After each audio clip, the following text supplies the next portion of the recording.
നിങ്ങൾ കേട്ടുകൊണ്ടിരിക്കുന്നത് Janvani 90.8 community FM. അറിയേണ്ടതും കേൾക്കേണ്ടതും മാത്രം.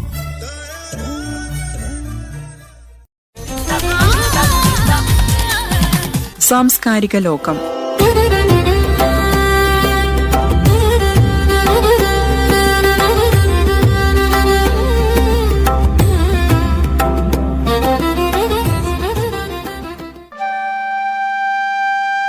ഇന്നത്തെ സാംസ്കാരിക ലോകത്തിൽ ഒരു അഭിമുഖമാണ്.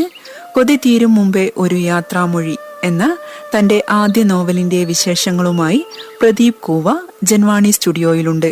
അദ്ദേഹവുമായി സംസാരിക്കുന്നത് എൻ വിനീത് കുമാർ. സ്നേഹം നിറഞ്ഞ ശ്രോതാക്കളെ നമസ്കാരം. സാംസ്കാരിക ലോകം പരിപാടിയിലേക്ക് സ്വാഗതം. കൊതി തീരും മുമ്പേ ഒരു യാത്രാമൊഴി, ഈ നോവലിന്റെ രചയിതാവാണ് ഇന്ന് നമുക്കൊപ്പം അതിഥിയായി ചേരുന്നത് ശ്രീ പ്രദീപ് കുവ. സ്വാഗതം സർ. രണ്ട് സുഹൃത്തുക്കൾ തമ്മിലുള്ള ആത്മാർത്ഥമായ സ്നേഹത്തിന്റെ കഥ പറയുന്ന നോവലാണ് താങ്കൾ എഴുതിയ കൊതി തീരും മുമ്പേ ഒരു യാത്രാമൊഴി. നോവലിന്റെ പേര് സൂചിപ്പിക്കുന്നത് പോലെ തന്നെയാണ് ഭൂമിയിൽ ജീവിക്കുന്ന പലരുടെയും വിധി. എന്താണ് ഇങ്ങനെ ഒരു പ്രമേയം തിരഞ്ഞെടുക്കാനുള്ള കാരണം എന്നാണ് ആദ്യമായിട്ട് ചോദിക്കാനുള്ളത്. സർ, അതില് ഞാൻ പഠിക്കുന്ന കാലം തൊട്ടേ സുഹൃത്ത് ബന്ധത്തിന് വലിയ വില കൽപ്പിച്ചിരുന്ന ഒരു വ്യക്തിയായിരുന്നു. ഈ നോവൽ, ഇങ്ങനെ ഒരു നോവൽ വരാൻ കാരണം ഞാൻ ബോംബെയിൽ ഒരു 5 വർഷത്തോളം ബോംബെയിലായിരുന്നു. ബോംബെയിൽ നിന്നാണ് ഇത് എഴുതി തുടങ്ങിയത്. അപ്പോൾ അവിടെ വെച്ച് ആലോചിച്ചപ്പോൾ സുഹൃത്തുക്കളുടെ കഥ തന്നെ ആവാം എന്ന് കരുതി. അങ്ങനെ സുഹൃത്തുക്കളെ ആലോചിച്ചു. എൻ്റെ കൊതി തീരെ മുമ്പേ പോയ 2-3 സുഹൃത്തുക്കളുണ്ട്. ചെറുപ്പത്തിൽ ഞാൻ ഡിഗ്രിക്ക് പഠിക്കുമ്പോൾ അവരുണ്ടായിരുന്നില്ല. അപ്പോൾ അവരെ വെച്ചുകൊണ്ടും, അവരെ കഥയല്ല പക്ഷെ അവരെ വെച്ചുകൊണ്ടാണ് ഞാനത് സ്റ്റാർട്ട് ചെയ്തത്. പിന്നെ കഥ, നല്ലൊരു കഥ വേണം. അപ്പോൾ ആലോചിച്ചു, തീം കണ്ടെത്തിയപ്പോഴും അതിന് കൊടുത്തിരുന്ന പേര് യാത്രാമൊഴി എന്ന് മാത്രമായിരുന്നു. അപ്പോൾ പ്രിന്റ് ചെയ്യുമ്പോൾ കൊതി തീരും മുമ്പേ ഒരു യാത്രാമൊഴി എന്നാക്കി മാറ്റുകയാണ് ചെയ്തത്. അപ്പോഴാണ് അതിനൊരു പൂർണ്ണത വന്നത്. ഓക്കെ. അപ്പൊ രചനയുടെ പശ്ചാത്തലം ഇതാണ്. ഒരു ചെറിയ നോവലാണ്, 5 അധ്യായങ്ങൾ മാത്രമേ നോവലിനുള്ളൂ. പൊതുവെ ഇന്നത്തെ കാലത്ത് തിരക്ക് പിടിച്ച ഒരു ലോകത്ത് വലിയ നോവലുകൾ വായിക്കപ്പെടുന്നുണ്ടോ എന്ന് ചോദിച്ചു കഴിഞ്ഞാൽ സെലക്റ്റീവായി വായിക്കപ്പെടുന്നുണ്ടായിരിക്കാം. പക്ഷേ പൊതുവെ നോവൽ എന്ന സാഹിത്യ രൂപത്തിലേക്ക് നമുക്ക് പുതിയ ആളുകളെ, വായനക്കാരെ കൊണ്ടുവരണമെങ്കിൽ നോവൽ ചെറുതായിരിക്കണം. പക്ഷേ അതിനകത്ത് പറയുന്ന ആശയം വലുതാണ്. എങ്ങനെയാണ് ഇതിനെ ചുരുക്കി 5 അധ്യായത്തിലേക്ക് ഒതുക്കിയത്? ഇത് ഞാൻ എഴുതിക്കൊണ്ടിരിക്കുമ്പോൾ തന്നെ, ഞാൻ സാധാരണ എഴുതുമ്പോൾ തന്നെ ചെറിയതായിട്ട് എഴുതും. നോട്ട് ചെയ്യും, വലിച്ചു നീട്ടി നോട്ട് ചെയ്യും, ആദ്യം നോട്ട് ചെയ്യും. അപ്പൊ അത് വലിച്ചു നീട്ടി കൊണ്ടുപോയി വായനക്കാരെ മുഷിപ്പിക്കുന്ന രീതിയിൽ എഴുതാറില്ല. അപ്പൊ അങ്ങനെ എഴുതിക്കൊണ്ടിരിക്കുമ്പോൾ ഒരു 5 അധ്യായത്തിൽ തീർക്കാൻ പറ്റുന്ന ഒരു കഥയാണിത്. പക്ഷെ അത് ഇതേ നോവൽ തന്നെ എനിക്ക് വേണമെങ്കിൽ ഒരു 50 അധ്യായത്തിലേക്ക് എത്തിക്കാം. അത്രയും നീട്ടി വലിച്ചുകൊണ്ട് ഓരോ കഥാപാത്രത്തെയും വലുതാക്കി കൊണ്ടുവരാം. പക്ഷെ അത് ചെയ്യാതിരുന്നത് ഇന്നത്തെ വായനക്കാരെ ഉദ്ദേശിച്ച് മാത്രമാണ്. അപ്പോൾ ഈയിടെ മാത്രം പ്രചാരം നേടിയ ഒരു സിനിമാറ്റിക് നോവൽ എന്ന ഒരു സാഹിത്യ രൂപം, നോവൽ സാഹിത്യം തന്നെയാണ്, അതിന് സിനിമാറ്റിക് നോവൽ എന്നറിയപ്പെടുന്നുണ്ട്. അപ്പോൾ പുതിയ തലമുറയിലെ എഴുത്തുകാരൊക്കെ ആ വഴിയാണ്. തീർച്ചയായിട്ടും ഇതൊരു ട്രെൻഡിങ് നോവലായി മാറും എന്ന് തന്നെയാണ് ഞങ്ങൾ വിശ്വസിക്കുന്നത്. ഇതിന്റെ മറ്റ് മാർക്കറ്റിംഗ് കാര്യങ്ങളൊക്കെ എങ്ങനെയാണ്? മാർക്കറ്റിംഗ് അല്ല ഞാൻ ഉദ്ദേശിച്ചത്, ജനങ്ങളെ കൊണ്ട് വായിപ്പിക്കുക എന്നാണ്. അപ്പോൾ ഒരു ഫസ്റ്റ് ഇറക്കിയത് കംപ്ലീറ്റ് ബുക്ക് കഴിഞ്ഞു. പിന്നെ ഞാനൊരു സ്കൂളിലാണ് വർക്ക് ചെയ്യുന്നത്. അപ്പോൾ അവിടെയുള്ള മുഴുവൻ പേരൻസും അന്വേഷിച്ചിട്ടുണ്ടായിരുന്നു. അപ്പോൾ വീണ്ടും ഇറക്കേണ്ടി വന്നു. അങ്ങനെ അവർക്കെല്ലാം കൊടുത്തു. ബാക്കി കുറച്ച് ബുക്കേനും ബാക്കിയുള്ളൂ. അവരിൽ നിന്ന് കിട്ടിയ ഫീഡ്ബാക്സ് എങ്ങനെയാണ്? ഫീഡ്ബാക്സ് ഒക്കെ നല്ല ഫീഡ്ബാക്ക് ആയിരുന്നു. വളരെ നന്നായിട്ടുണ്ട്. വളരെ മാനസികമായിട്ട് ടെൻഷൻ ആക്കുന്ന നോവലാണെന്ന് പറഞ്ഞിരിക്കുന്നത്. അതിലെനിക്ക് വളരെ സന്തോഷമുണ്ടായിരുന്നു. ഞാൻ ഈ നോവൽ നിരീക്ഷിക്കുമ്പോൾ 2 ദുഃഖങ്ങളാണ് സമാന്തരമായിട്ട് പോകുന്നത്. 2 ദുഃഖങ്ങൾ അല്ല, മറ്റു ദുഃഖങ്ങളും അതിനകത്ത് കടന്നു വരുന്നുണ്ടെങ്കിൽ പോലും അതിലൊന്ന് ഞാൻ നോട്ട് ചെയ്തത്, ഗിരിക്ക് വിവാഹം കഴിക്കാൻ കഴിയുന്നില്ല, വിവാഹം കഴിഞ്ഞിട്ടില്ല. സേതു അരുന്ധതി ദമ്പതികൾക്ക് കുട്ടികളില്ല. ഈ 2 പ്രശ്നങ്ങളും നമ്മുടെ സമൂഹത്തിന്റെ പ്രശ്നങ്ങളായി ഇപ്പോഴും നിലനിൽക്കുകയാണ്. അപ്പൊ ഈ 2നെയും ക്ലബ് ചെയ്തുകൊണ്ട് സമാന്തരമായി കൊണ്ടുപോയിക്കൊണ്ട് തന്നെ, എന്നാൽ അതിന് എവിടെയൊക്കെയോ ചില ചേർച്ചകൾ വരുന്നുണ്ട് നോവലിൽ. എങ്ങനെയാണ് ആ ഒരു രൂപത്തിലേക്ക് കൊണ്ടുപോയത്? അത് ഒരു നോവലിസ്റ്റ് എന്ന നിലയിൽ ഞങ്ങൾ എഴുതിക്കൊണ്ടിരിക്കുമ്പോൾ ആലോചിക്കും, ഓരോ കഥാപാത്രവും എങ്ങനെ മാനസികമായിട്ട് ജനങ്ങളുടെ, വായനക്കാരുടെ മനസ്സിലേക്ക് എത്തണം എന്ന് ഞങ്ങൾ ചിന്തിക്കും. സാധാരണ സിമ്പിളായിട്ട് എഴുതി പോവുകയല്ല ചെയ്യുക. അപ്പോൾ മാനസികമായി എത്തിക്കേണ്ടത് കൊണ്ട് തന്നെ ആഴത്തിൽ അവരിലേക്ക് ഇറങ്ങണം ഓരോ കഥാപാത്രവും. അതുകൊണ്ടാണ് അങ്ങനെ സംഭവിച്ചത്. അപ്പോൾ അത് എഴുതിക്കൊണ്ടിരിക്കുമ്പോൾ എഴുതി വരുമ്പോൾ അതൊരു സിനിമാറ്റിക് നോവലായി മാറിയെന്ന് മാത്രമേ ഉള്ളൂ. പക്ഷേ ഞാൻ നോക്കിയപ്പോൾ ഈ രണ്ട് ദുഃഖങ്ങളും സേതുവിന്റെയും അരുന്ധതിയുടെയും കൂടി വിഷമമായിട്ട് മാറുന്നുണ്ട്. അതായത് രണ്ട് ദുഃഖങ്ങളും അവരെ ഏറ്റെടുക്കുന്നുണ്ട്. ഗിരിയെ സംബന്ധിച്ചിടത്തോളം ഗിരിക്കും അങ്ങനെ തന്നെയാണ്. രണ്ട് ദുഃഖങ്ങളും രണ്ടു കൂട്ടരും, സൗഹൃദത്തിന്റെ ഒരു ആഴം എന്ന് പറയുന്നത് അങ്ങനെയാണ്. ദുഃഖങ്ങൾ പങ്കിടുക, സന്തോഷങ്ങൾ പങ്കിടുക എന്നുള്ളത് തന്നെയാണ്. അപ്പോൾ ആ ഒരു കാര്യം ആരെങ്കിലും നോട്ട് ചെയ്ത് പറഞ്ഞിട്ടുണ്ടായിരുന്നോ? നോട്ട് ചെയ്ത് പറഞ്ഞിരുന്നു. എല്ലാവരും പറഞ്ഞു. ആ കഥാപാത്രത്തെ പറ്റി എല്ലാവർക്കും നല്ല അഭിപ്രായമാണ്. ഈ നോവലിൽ തന്നെ വ്യക്തമാക്കുന്ന ഒരു കാര്യമുണ്ട്. ഗിരിയോടുള്ള പ്രണയം ആരാധനയിൽ നിന്നുണ്ടാകുന്നതാണ്. എന്നാൽ വളരെ മുമ്പ് തന്നെ പ്രണയത്തിലായ ഉമയോടുള്ള ഗിരിയുടെ താല്പര്യവും കണ്ടുമുട്ടലുകളും മറ്റൊരു സത്യമായിട്ടുണ്ട്. ഞാൻ പറഞ്ഞത് ഗിരിയോട് ഗൗരിക്കുള്ള പ്രണയം അത് ആരാധനയിൽ നിന്നുണ്ടായതാണ്. പ്രണയം നമുക്ക് പലപ്പോഴും ആരാധനയിൽ നിന്നും പോലും ഉണ്ടാകാം. അപ്പൊ ഗിരിയോട് ഗൗരിക്കുണ്ടായിരുന്ന പ്രണയം അത്തരത്തിലുള്ളതാണ്. പക്ഷെ അതേസമയം ഗിരിക്ക് ഉമയുമായിട്ടുള്ള ഒരു പ്രണയം ഉണ്ട്. അത് നമ്മൾ കുറച്ച് കഴിഞ്ഞാണ് മനസ്സിലാക്കുന്നത്. പിന്നെ ഉമയെ പോയി കാണുന്നതും പിന്നീട് അവരുടെ സംസാരങ്ങളൊക്കെ നോവലിൽ കടന്നു വരുന്നുണ്ട്. ഇപ്പോ ഇതിന്റെ ഒരു നോവലിന്റെ ഒരു പൂർത്തീകരണം എന്ന് പറയുന്നത് വായനക്കാരിലൂടെയാണ് സംഭവിക്കുന്നത്. ചിലപ്പോ നോവലിസ്റ്റ് മുഴുവൻ കാര്യങ്ങളും അവിടെ പറഞ്ഞു വെക്കില്ല. ചില ഹിൻസ് നമുക്ക് തന്നിട്ട് അവിടുന്ന് നമ്മുടെ വായനക്ക് വിടുകയാണ്, അല്ലെങ്കിൽ നമ്മുടെ ഭാവനയ്ക്ക് വിടുകയാണ്. അപ്പൊ ആ ഒരു പിന്നെ എന്താണ് ആ ഒരു രീതിയിൽ അവസാനിപ്പിച്ചത് എന്നുള്ള ഒരു സംശയമാണ് നോവല്. ഗൗരി ആരെ സ്വീകരിക്കും അല്ലെ? ഗൗരി തുറന്നു പറയുവോ? ഗൗരി ഒരിക്കലും അവരുടെ പ്രണയം തുറന്നു പറയുന്നില്ല. പറയാനുള്ള അവസരം പിന്നീട് വന്നില്ല. അതാണ് സത്യം. അവള് പറഞ്ഞു എന്ന് വരികയാണെങ്കിൽ തന്നെ അത് ഗിരി എന്ന കഥാപാത്രം അവളെ സ്വീകരിക്കില്ല.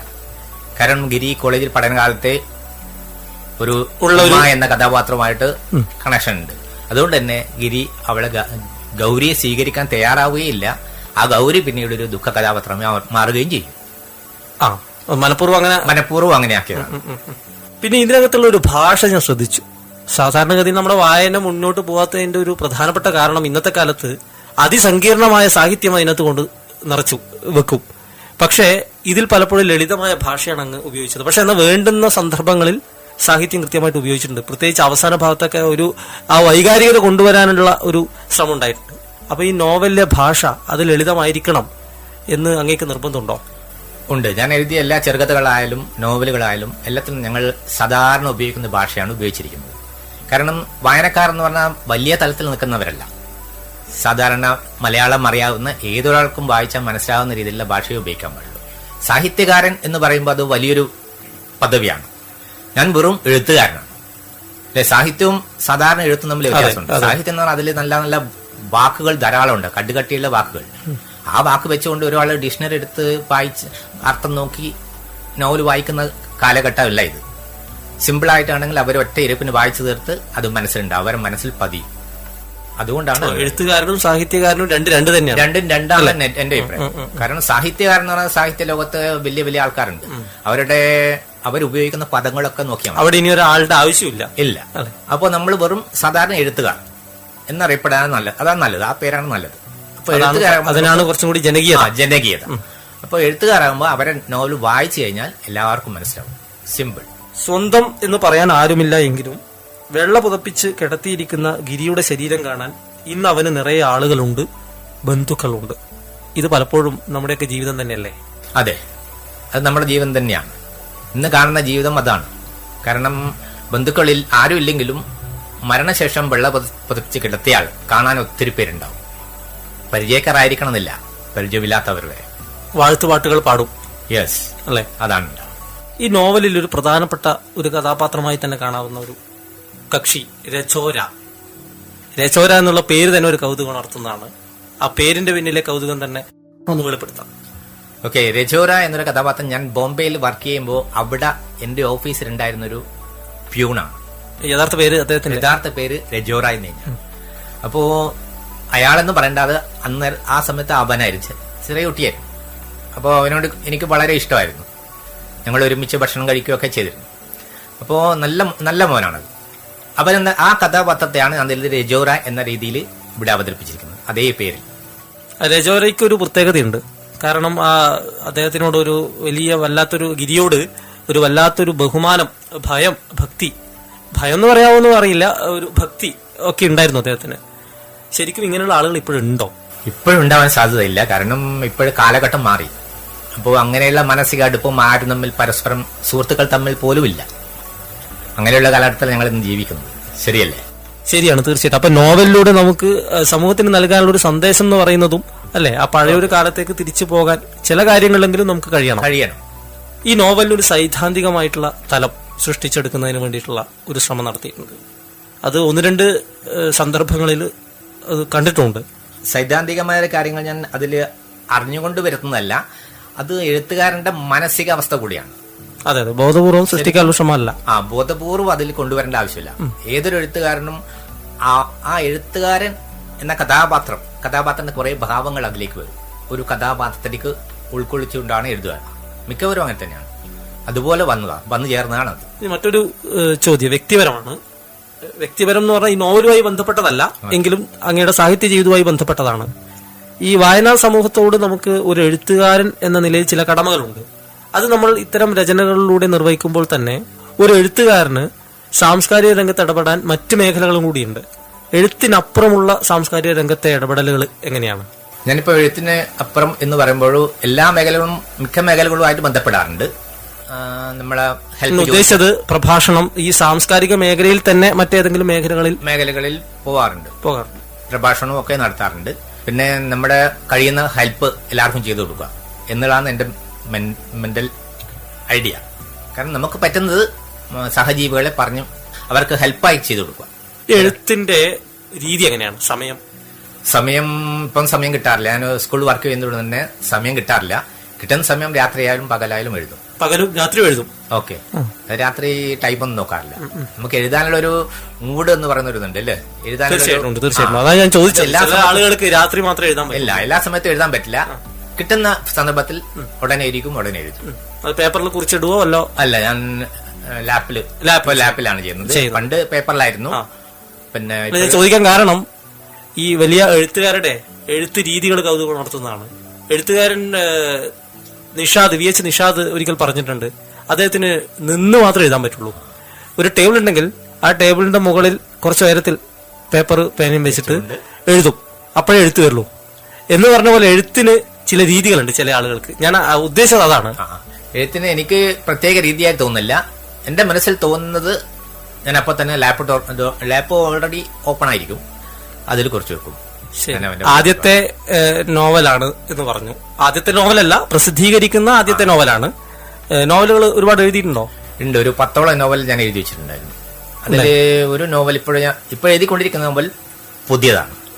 ഇപ്പോഴെഴുതിക്കൊണ്ടിരിക്കുന്നത് ഏകദേശം 100 പേജിന്റെ അടുത്താവാനായി. അത് പുതിയത്. അത് കൂടാതെ ഞാൻ എഴുതി വെച്ച ഒരു നോവൽ ചെറുത്, അത് പകർത്തി മാറ്റി എഴുതാനും ശ്രമിക്കുന്നത്. ഇതിനിടയ്ക്ക് തന്നെ ശ്രമിച്ചുകൊണ്ടിരിക്കും. അതും പുസ്തകത്തിൽ വരും. ചെറുകഥകള് പ്രസിദ്ധീകരിക്കാറുണ്ട്. പിന്നെ ഇപ്പോഴൊരു 20 ചെറുകഥകൾ എഴുതി വെച്ചിട്ടുണ്ട്. അത് തെറ്റൊക്കെ തിരുത്തി വെച്ചു. അതിന് പ്രിന്റ് ചെയ്യാൻ കൊടുക്കണം. ഇതിലെ പ്രമേയത്തെ മാറ്റി നിർത്തി കഴിഞ്ഞാൽ എഴുത്തിലെ പ്രമേയങ്ങൾ ഏതൊക്കെയാണ് കൈകാര്യം ചെയ്തിട്ടുള്ളത്? എഴുത്തിലെ പ്രമേയങ്ങൾ, ഞാൻ എഴുതുന്ന എല്ലാ എഴുത്തിലും സുഹൃത്തുക്കൾ ഉണ്ടാവും. എല്ലാ ചെറുകഥയിലായാലും എന്തിലും സുഹൃത്ത് ബന്ധങ്ങൾക്ക് പ്രാധാന്യമുണ്ട്. ലാസ്റ്റ് എഴുതിയ ചെറുകഥയും അതുപോലെ തന്നെ ഒരു സുഹൃത്ത് ബന്ധത്തിന്റെ കഥ തന്നെയാണ്. അങ്ങനെയാണ് എഴുതിക്കൊണ്ടിരിക്കുന്നത്. ഇതിന്റെ ബ്ലർബ് എഴുതിയിരിക്കുന്ന CK രാജലക്ഷ്മിയാണ്, നോവലിസ്റ്റ്. നിങ്ങളുടെ നാട്ടുകാരി തന്നെയാണ്? അതെ, അല്ലേ? അവരുമായിട്ടുള്ള സൗഹൃദം എങ്ങനെയാണ്? എഴുത്തിലെ എല്ലാ സഹായങ്ങളും അവർ ചെയ്തിരുന്നുണ്ട്. അപ്പോൾ അതുകൊണ്ടാണ് ഞങ്ങൾ മാഹി ഒരു കലാകാരന്മാരുടെ കൂട്ടായ്മയിലെ എന്നെ ക്ഷണിച്ചിരുന്നത്. അപ്പോൾ ആ സമയത്താണ് ഞാൻ അവരെ പരിചയപ്പെടുത്തുന്നത്. അതിനുശേഷമാണ് എഴുതി വെച്ചാൽ പോരാ, അത് പ്രസിദ്ധീകരിക്കണം, 3-4 ആൾ വായിക്കണം എന്ന് പറഞ്ഞത് അവരാണ്. അതോടുകൂടിയാണ് ഞാൻ ആ നോവൽ പ്രസിദ്ധീകരിക്കാൻ തയ്യാറായത്. അല്ലെങ്കിൽ ഇന്നും അത് എൻ്റെ ഷെൽഫിൽ കിടക്കുന്നുണ്ടാവും. സുഹൃത്തുക്കളെ വായിക്കാറുണ്ട്. കുറേ സുഹൃത്തുക്കളെല്ലാം വായിച്ച് അഭിപ്രായം പറയും. അഭിപ്രായം അതിന് താഴെ തന്നെ എഴുതി വെക്കും. അവരെന്നെ എഴുതും. അങ്ങനെയാണ് ചെയ്യാറുള്ളത്. ഒരു കുട്ടി ജനിക്കുന്നത് പോലെ തന്നെയാണ് ഒരു പുസ്തകം പുറത്തിറങ്ങുന്നത്, അല്ലേ? ശരിയാണ്. ഒരുപാട് പ്രോസസ്സിലൂടെ കടന്നു പോകണം. അപ്പൊ ഞാൻ ചോദിക്കുന്നത്, ഈ പുസ്തകം പ്രസിദ്ധീകരിക്കുന്നതുമായി ബന്ധപ്പെട്ട് പ്രസാധകർ എങ്ങനെയാണ്? അവര് മുന്നോട്ട് വന്നതാണോ? നമുക്ക് ഈ കേൾക്കുന്ന ആളുകൾക്ക് പലരും എഴുതുന്ന ആളുകളുണ്ടാവും. അവർക്ക് ഈ പുസ്തകങ്ങൾ പ്രസിദ്ധീകരിക്കാനുള്ള ഒരു പരിചയക്കുറവുണ്ട്. അധികാൾക്കും പരിചയക്കുറവുണ്ട്. എനിക്കും ഉണ്ടായിരുന്നു. അത് ആ രാജലക്ഷ്മി എന്ന ചേച്ചിയെ പരിചയപ്പെട്ടതോടുകൂടി അത് അവർ പറഞ്ഞ് അഡ്രസ്സ് വന്നു. അങ്ങനെയാണ് ഞാൻ അയച്ചു കൊടുക്കുന്നത്. അപ്പോൾ അയച്ചു കൊടുത്ത് അവരെ തന്നെ പറഞ്ഞിരുന്നു, ഇങ്ങനെ പ്രസിദ്ധീകരിക്കാൻ പറ്റുന്നതാണെങ്കിൽ അവർ പറയും എന്ന് പറഞ്ഞു. അപ്പോൾ ഞാൻ അവരുമായിട്ട് അവരിങ്ങോട്ട് വിളിച്ചു. അയച്ചു കൊടുത്തപ്പോൾ അവരിങ്ങോട്ട് വിളിച്ചു കഴിഞ്ഞാൽ പറഞ്ഞു 12 പേരാണ് ജഡ്ജ് ചെയ്യുക. 12 പേര് ജഡ്ജ്മെന്റ് കഴിഞ്ഞതിന് ശേഷം പ്രസിദ്ധീകരിക്കാൻ പറ്റുകയാണെങ്കിൽ അവർ ഓക്കെ പറയും. അപ്പോൾ ഇത് വേഗം തന്നെ ഓക്കെ പറഞ്ഞു, പെട്ടെന്ന് തന്നെ ഓക്കെ അറിയിച്ചു. അപ്പോൾ കുറേ മിസ്റ്റേക്കുകൾ ഉണ്ടായിരുന്നു, അക്ഷരത്തെറ്റുകളൊക്കെ. ഞാൻ ഹിന്ദിയാണ് മെയിൻ. അപ്പോൾ മലയാളത്തിൽ കുറേ അക്ഷരത്തെറ്റുകൾ ഇഷ്ടം പോലെ. അത് നമ്മൾ സ്കൂളിൽ തന്നെ MA BEd മലയാളം എടുത്ത ടീച്ചേഴ്സുണ്ട്, അവരെ കൊണ്ട് അവരടുത്ത് കൊടുത്തു, തിരുത്തി, എന്നിട്ട് അയച്ചു കൊടുത്തു. അങ്ങനെയാണ് പ്രസിദ്ധീകരിച്ചത്. ഈ പുതിയ കാലഘട്ടത്തിൽ ഇൻസ്റ്റഗ്രാം പോലുള്ള മാധ്യമങ്ങൾ ഉപയോഗിച്ചിട്ടാണ് പുസ്തകങ്ങൾ മാർക്കറ്റ് ചെയ്യുന്നത്. അത്തരം രീതികൾ നോക്കിയിട്ടുണ്ടോ?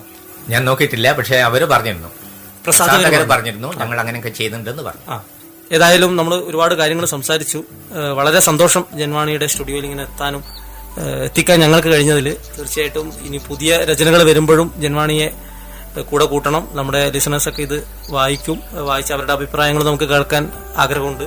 തീർച്ചയായിട്ടും ആ രീതിയിൽ ഒരു സർഗാത്മകമായ യാത്ര ജൻവാണിക്കൊപ്പം മുന്നോട്ട് പോകട്ടെ എന്ന് ആശംസിക്കുകയാണ്.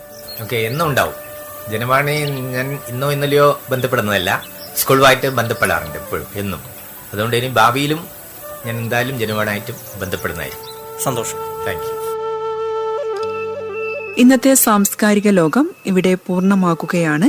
ഇതുവരെ കൊതി തീരും മുമ്പേ ഒരു യാത്രാമൊഴി എന്ന സ്വന്തം നോവലിന്റെ വിശേഷങ്ങൾ പങ്കുവച്ചത് പ്രദീപ് കൂവ. അഭിമുഖം N. വിനീത് കുമാർ. സാംസ്കാരിക ലോകം ഇനി അടുത്ത ആഴ്ച ഇതേ ദിവസം ഇതേ സമയം.